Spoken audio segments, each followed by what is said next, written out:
जैसे हम इस कप को इस तरह से करते हैं, इस तरह से इसको हम यहाँ से स्ट्रेट कर रहे हैं, तो यहाँ पर दोस्तों हमारा देखिए ये इतना मार्जिन इकट्ठा हो रहा है। और जैसे हम इस कप को इस तरह से कर रहे हैं, इस तरह से, तो ये कप हमारा ऊपर की तरफ जा रहा है और यहाँ पर हमारा जो कपड़ा है इकट्ठा हो रहा है, जबकि कप हमारा जो होना चाहिए बिल्कुल इस तरह से होना चाहिए, इस तरह से बिल्कुल हमारा सीधा होना चाहिए कि नहीं, कोई हमारी सिलवट वगैरह नहीं होना चाहिए कप में। हेलो माय डियर फ्रेंड्स, क्या आप लोगों के भी कफ में या कॉलर में प्रॉब्लम आती है? आपका ऊपर की तरफ फैलने लगता है या आपके कॉलर में रिंकल पड़ने लगते हैं, जिससे आपके रिंकल की वजह से आपकी शर्ट परफेक्ट तरीके से नहीं बन पाती है और ये जो हमारे सेंटर हैं ये भी आउट हो जाते हैं और कफ जो है वो हमारा सही से नहीं बैठता है, तो कफ में भी हमारी बहुत सारी प्रॉब्लम क्रिएट हो जाती हैं। तो आज की इस वीडियो में हम आपको वो तरीका बताने वाले हैं शर्ट का कफ लगाने का और कॉलर लगाने का, जिससे आपके कफ में कभी भी कोई भी प्रॉब्लम नहीं आएगी और ना ही आपके कॉलर में भी प्रॉब्लम आएगी। कॉलर का सेंटर एकदम परफेक्ट बैठेगा और इसमें रिंकल भी नहीं पड़ेंगी। तो फ्रेंड्स, आज की इस वीडियो में हम आपको सारा कुछ स्टेप बाय स्टेप और बहुत ही कम समय में आज की इस वीडियो में हम समझाने वाले हैं। यदि इस वीडियो को पूरा देखेंगे और लास्ट तक देखेंगे, आपको अच्छी तरीके से समझ में आ जाएगा। फिर भी आपको कहीं पर डाउट लगे तो आप हमें कमेंट बॉक्स में लिख सकते हैं। कोशिश करेंगे कि आपके मैसेज का रिप्लाई हम जल्द से जल्द दे सकें। तो चलिए दोस्तों, वीडियो को शुरू करते हैं। सबसे पहले बात कर लेते हैं कफ के बारे में। जैसे हम कफ को लगाते हैं तो आप में से बहुत से लोग अलग अलग तरीकों से कफ को लगाते हैं। कोई पहले से कफ को बनाकर लगाता है, कोई बाद में कप को बना लेता है फिर उसके बाद लगाता है। तो आप किसी भी तरीके से लगाएं, उससे मतलब नहीं है, लेकिन कप में जो हमारी प्रॉब्लम आती है तो आप इसको देख लीजिए। जैसे हमने ये शर्ट ली हुई है, ये हमारी बनी हुई शर्ट है, तो इस तरह से ये देखिए हमने इसको की जो कफ है उसको बाजू को फैलाकर रखा हुआ है, इसमें हमारा कप भी अटैच है। अब आपको दिखाई दे रहा होगा जैसे हम इस कप को इस तरह से करते हैं, इस तरह से इसको हम यहाँ से स्ट्रेट कर रहे हैं, तो यहाँ पर दोस्तों हमारा देखिए ये इतना मार्जिन इकट्ठा हो रहा है। और जैसे हम इस कप को इस तरह से कर रहे हैं, इस तरह से, तो ये कप हमारा ऊपर की तरफ जा रहा है और यहाँ पर हमारा जो कपड़ा है इकट्ठा हो रहा है, जबकि कफ हमारा जो होना चाहिए बिल्कुल इस तरह से होना चाहिए, इस तरह से बिल्कुल हमारा सीधा होना चाहिए कि नहीं, कोई हमारी सिलवट वगैरह नहीं होना चाहिए कफ में। तो ये जो कफ है हमारा सही नहीं लगा हुआ है, इस कारण ये हमारी जो है इस तरह से तिरछा भाग रहा है। तो ये सबसे बड़ी प्रॉब्लम होती है। तो इसको हम किस तरह से दूर कर सकते हैं, तो फ्रेंड्स आज की वीडियो में हम आपको यही बताएंगे। और इसके साथ साथ हम आपको ये भी बताएंगे कि जैसे आपने ये कॉलर लगाया हुआ है, तो कॉलर लगाने के समय दोस्तों आपने ये देखा होगा अक्सर बैक की साइड हमारी यहाँ पर पीछे की तरफ जो है नम पड़ जाती है, यानी सिलवट सी आ जाती है। तो ये सिलवट क्यों आती है, किस वजह से हम सिलवट को दूर कर सकते हैं। और दोस्तों जैसे आप कॉलर को लगा रहे हैं, लगाने के दौरान इस तरह से जैसे हम यहाँ से इस तरह से पकड़ते हैं, पकड़ने के बाद यहाँ से इसकी कंधी का जो सेंटर करते हैं इस तरह से, तो सेंटर कई बार हमारा आउट हो जाता है। तो सेंटर आउट होने से हमारी जो है थोड़ी सी मिस्टेक हो जाती है। तो फ्रेंड्स आज की इस वीडियो में हम आपको यही बताएंगे कि कफ लगाने का क्या सही तरीका है और कॉलर लगाने का क्या सही तरीका है। तो सबसे पहले तो हम कफ को बनाएंगे और कॉलर को बनाएंगे, फिर इसके बाद इसकी हम सिलाई करना भी बताएंगे आपको, किस तरह से हम इसकी सिलाई करेंगे। तो फ्रेंड्स इस तरह से हमने कफ को बना लिया है, इस तरह से ये हमारे कफ रेडी है और ये हमारा कॉलर भी बनाकर हमने रेडी कर रखा है। तो इस तरह से आपको कप को बना लेना है, इतना इतना मार्जिन आपको छोड़ देना है यहाँ पर दोनों साइड की तरफ से, जो हमारा कफ है आराम से अटैच हो जाएगा। तो इस तरह से आपको कप को बना लेना है। इसी तरीके से आपको कॉलर को बनाना है। कॉलर का आपको दोस्तों यह सेंटर देखना है, ये सेंटर आपका बराबर होना चाहिए और इस तरह से यहाँ पर एक सेंटर का मार्क कर लेंगे। अब दोस्तों बात कर लेते हैं, जैसे हम कफ को लगा रहे हैं तो लगाने से पहले हम बाजू में क्या चेंजिंग करते हैं, जिससे हमारी जो मिस्टेक आती है, जैसे ये जो मिस्टेक है ऊपर की तरफ जो हमारा कफ भागता है और यहाँ सिलवट हो जाती है और यहाँ भी हो जाती है, जैसे इस तरह से करते हैं। तो इसको हम किस तरह से कट करते हैं, तो इस तरह से ये हमने बाजू बनाकर रेडी कर लिया है, यानी शर्ट की बॉडी बनाकर रेडी कर ली है।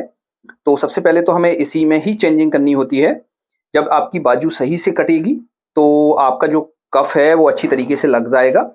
तो फ्रेंड्स इस तरह से हमने इस बाजू को बिछाया हुआ है, जैसा कि आप देख रहे हैं। इस तरह से आपको बाजू को बिछा लेना है और बाजू को बिछाने के बाद दोस्तों आपको क्या करना है, यहाँ से लेकर यहाँ पर तो थोड़ा सा आपको डाउन करना है यहाँ पर, और यहाँ पर थोड़ा-सा आपको उठाकर रखना है, इस तरह से क्रॉस में मार्क करना है आपको, इस तरह से क्रॉस में मार्क करना है। जब आप इस तरह से क्रॉस में मार्क करेंगे, तो आपका जो कफ है, तो मिस्टेक नहीं करेगा। तो इस तरह से क्रॉस में मार्क करने के बाद इसको हम कट कर लेते हैं, इस तरह से। तो सेकंड बाजू को भी हम इसी तरीके से कर लेते हैं। अब दोस्तों इसमें हम कफ का सेंटर कैसे करेंगे, तो इसको भी हम समझ लेते हैं। तो इस तरह से ये हमारा जो है, ये बाजू है, तो बाजू को इतना तो हमें फोल्ड करना होता है अंदर की तरफ, इस तरह से। इस तरह से जब हमारा इतना फोल्ड हो जाएगा, तो मिलाकर रखने के बाद फ्रेंड्स क्या करना है, यहाँ पर हम यहाँ पर झटका लगा लेते हैं। ये हमारा सेंटर है और इसमें जैसे हमें प्लेट्स डालनी है, तो प्लेट्स का जो सेंटर है हम इस तरह से करेंगे और यहाँ पर जो है हम प्लेट्स का जो है मार्क करेंगे। जैसे आपका कपड़ा बढ़ रहा है तो आप इसमें प्लेट डालेंगे और जैसे नहीं बढ़ रहा है तो आप ऐसा ही अटैच कर देंगे। तो इस तरह से तो हमारे ये कफ की है वो कटिंग होती है। अब दोस्तों बात कर लेते हैं कॉलर की। तो इस तरह से हमने कॉलर को बनाकर रखा हुआ है, तो इसको हम खोल कर रख लेते हैं जिससे आपको अच्छी तरीके से समझ में आ जाए। अब इस हाले को उठाएंगे और एक बार हमें हाले को चेक करना है कि ये हाला हमारा सही कटा हुआ है कि कम ज्यादा है। तो यहाँ से इस तरह से रखेंगे और इस तरह से ये जो हाला है हमारा बिल्कुल ठीक है, लेकिन इसमें हम थोड़ी सी चेंजिंग करेंगे। तो इसका हम शेप देखेंगे, यानी इसका जो राउंड है वो बराबर है कि नहीं है। तो इस तरह से हम इसको बिछाएंगे। दोनों कंधियों को आपको इस तरह से सेंटर पर रखना है। रखने के बाद इस तरह से हमें इसको बिछा देना है। यहाँ से आपको ये देखना है, यहाँ से बराबर बिछाना है। बराबर बिछाने के बाद दोस्तों आपका जैसे हाला कभी कम ज्यादा है तो आप क्या करेंगे, यहाँ से इस तरह से इसको बढ़ाएंगे। जैसे कम पड़ रहा है तो इस तरह से बढ़ाएंगे, यहाँ तक ही बढ़ाएंगे। यहाँ पर कोई चेंजिंग नहीं करनी होती है। जैसे इसमें थोड़ी सी हम चेंजिंग कर लेते हैं, तो यहाँ से इतना हम कट कर लेते हैं इसको,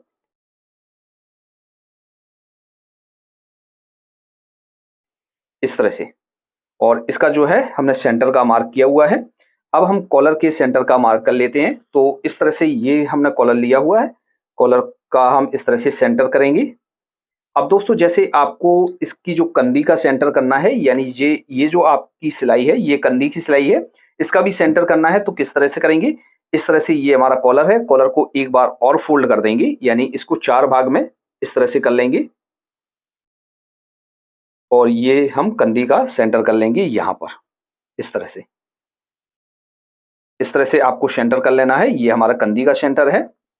तो इस तरह से ये हमारे जो है मार्क लग जाते हैं। अब किस तरह से हम इसको अटैच करते हैं, चलिए उसको समझते हैं। तो सबसे पहले दोस्तों हम आपको कॉलर लगाना बताएंगे। तो कॉलर किस तरह से आपको लगाना है, सही तरीका क्या होता है कॉलर लगाने का। तो इस तरह से इस कॉलर को हम ले लेंगे और ये जो हमारी बॉडी है तो हमने आपको नाप कर दिखा दिया है। तो कॉलर तो हमारा बराबर है, बॉडी भी थोड़ी सी हमारी बड़ी है, तो कॉलर आपका छोटा रहना चाहिए और थोड़ा सा ये जो हमारा हाला है वो थोड़ा सा बड़ा होना चाहिए, जिससे हम सिलाई लगाएंगे तो ये आराम से बैठ जाएगा। तो यहाँ से बीच सेंटर से हम इसको रखेंगे, इस तरह से हम यहाँ सेंटर से रखेंगे और कच्चा करना स्टार्ट करेंगे। दोस्तों बहुत से लोग क्या करते हैं, यहाँ से कॉलर को लगाते हैं। यदि आप यहाँ से कॉलर को लगाएंगे तो आपकी ये जो कंधी का मार्जिन है ये सेंटर आपका आउट हो जाएगा। तो आपको जब भी कॉलर लगाना है तो इस तरह से आप कॉलर लगाएंगे तो आपकी जो कंधी का सेंटर है वो आउट नहीं होगा। जैसे आपने ये मार्क नहीं भी लगाए हैं तो भी आपका जो सेंटर है आउट नहीं होगा। तो यहाँ से हम इसको अटैच करेंगे, तो इस तरह से हम रखेंगे और सिलाई लगाएंगे इसमें एक पैर का मार्जिन लेकर।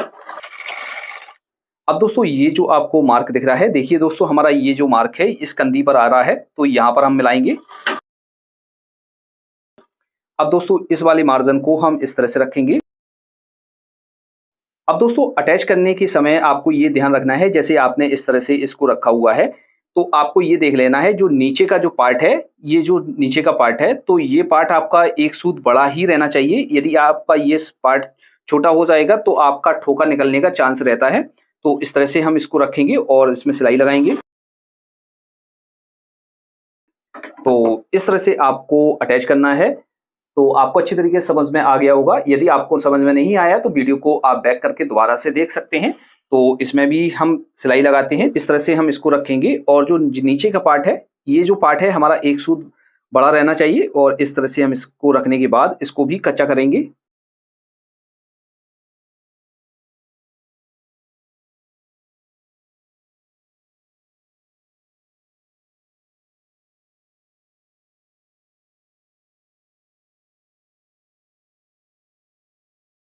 तो फ्रेंड्स इस तरह से आपको कच्चा कर लेना है। जो हमने मार्क किए हुए हैं ये हमारे कंधी पर आए हुए हैं, तो इस तरह से आपको कच्चा करना है। अब दोस्तों इसको हम पक्का करेंगे, तो यहाँ से इस तरह से हम रखेंगे। अब दोस्तों पक्का करने का क्या तरीका होता है सही से, बहुत से लोग क्या करते हैं यहाँ से इस तरह से इसको पक्का करना स्टार्ट कर देते हैं, लेकिन दोस्तों जैसे आप इसको यहाँ से पक्का करेंगे तो ये जो आपका सेंटर है ये आपका थोड़ा बहुत इधर उधर हो सकता है। तो आप जैसे बिगिनर भी हैं तो आप जिस तरह से हम आपको बता रहे हैं इस तरह से आप पक्का करेंगे तो आपका जो सेंटर है आउट नहीं होगा। तो आप इसको 20 सेंटर से इस तरह से पक्का करना स्टार्ट करेंगे, और ये जो सिलाई है ये सिलाई आपकी हल्की सी चमकती रहे। यदि आप इसको ढीला छोड़ देंगे तो आपका पीछे जो मार्जिन है वो इकट्ठा हो जाएगा और बेकार लगेगा। तो हल्का सा पार्ट आपको इसको खींच कर रखना है, जो ये सिलाई आपकी चमकती रहे हल्की सी।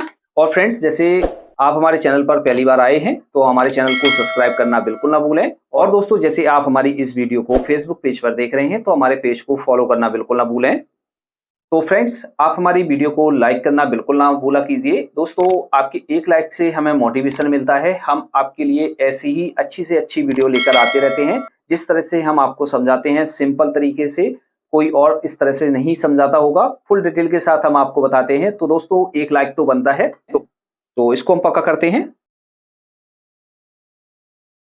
अब यहाँ पर जो हमें इसका ठोका बनाना है तो यहाँ से इस तरह से अच्छी तरीके से मार्जिन को अंदर की तरफ करना है।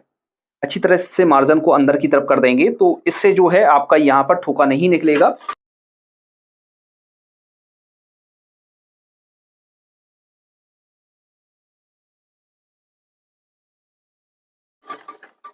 अब यहाँ पर भी इस वाले मार्जिन को अंदर करेंगे। अब दोस्तों जैसे आप यहाँ से सिलाई को कच्चा करते हैं तो यहाँ पर जो आपके धागे रह जाते हैं तो धागों को यहाँ से इस तरह से आपको अंदर कर देना है, जिससे आपका जो है कॉलर एकदम फिनिशिंग आएगी।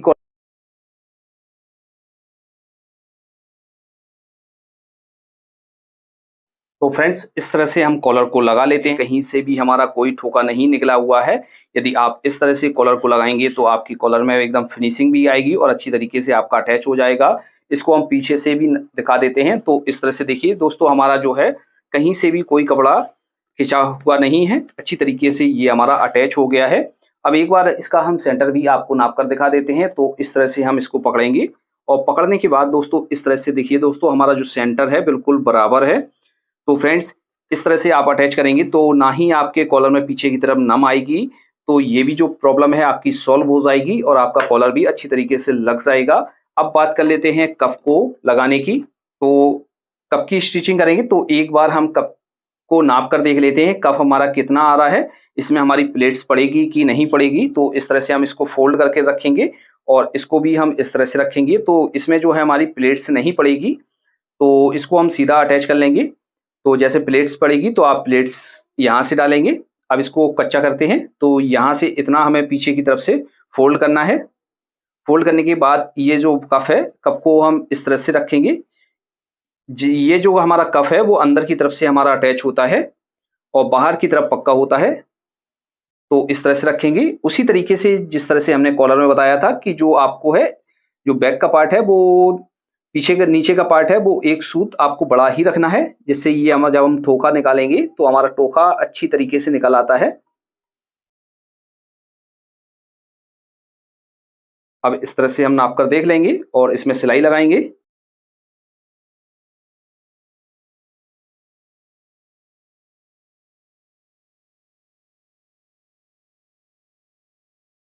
तो इस तरह से हमने इसको कच्चा कर लिया है। अब इसको हम पक्का करेंगे तो इस तरह से हम यहाँ से रखेंगे और इस जो ये जो हमारा मार्जिन है इसको अच्छी तरीके से अंदर की तरफ करेंगे और यहाँ पर अच्छी तरीके से हमें पॉइंट बनाना है, जिससे हमारा जो ठोका है वो निकले ना। और जिस तरह से हमने कॉलर को पक्का किया था उसी तरीके से हम इसको पक्का करेंगे।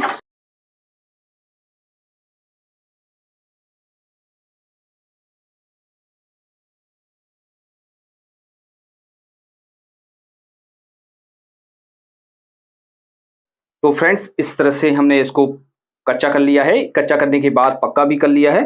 तो फ्रेंड्स इस तरह से आपको पक्का करना है। दोस्तों बहुत से लोगों को आपने देखा होगा कि जैसे वो कप को लगाते हैं तो यहाँ पर जो सिलवट है बहुत ज़्यादा हो जाती है, तो इसमें सिलवट नहीं होना चाहिए, ये हमारी प्रेस के दौरान खत्म हो जाएगी जैसे हल्की भी है। तो इस तरह से आपको लगाना है।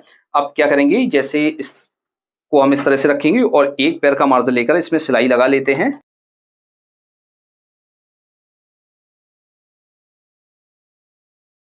तो फ्रेंड्स इस तरह से ये हमारा कप बनकर रेडी हो गया है। दोस्तों आप देख लीजिए, इसमें कहीं से हमारी झोल नहीं आ रही है, ना ही हमारा कप इस तरह से भाग रहा है, ना ही इस तरफ से भाग रहा है। अच्छी तरीके से ये बैठा हुआ है। तो जो हमने आपको दिखाया था उसको एक बार फिर से दिखाते हैं। तो जो हमने आपको दिखाया था वो इस तरह से था, ये पोजीशन थी इस कप की, और इस कप की कप पोजीशन देखिए आप। इस तरह से आपको अंतर दिख रहा होगा कि किस तरह से इसमें हमारी जो मिस्टेक थी और इसमें हमारी मिस्टेक नहीं है। तो आपको इस तरह से लगाना है। फ्रेंड्स आई होप कि आपको ये हमारा वीडियो पसंद आया होगा। यदि आपको ये हमारा वीडियो पसंद आया है तो वीडियो को लाइक करें, अपने फ्रेंड्स के साथ शेयर करें। दोस्तों आज की वीडियो में इतना ही, मिलते हैं आपसे नेक्स्ट वीडियो में। तब तक के लिए दीजिए इजाजत। Thanks for watching.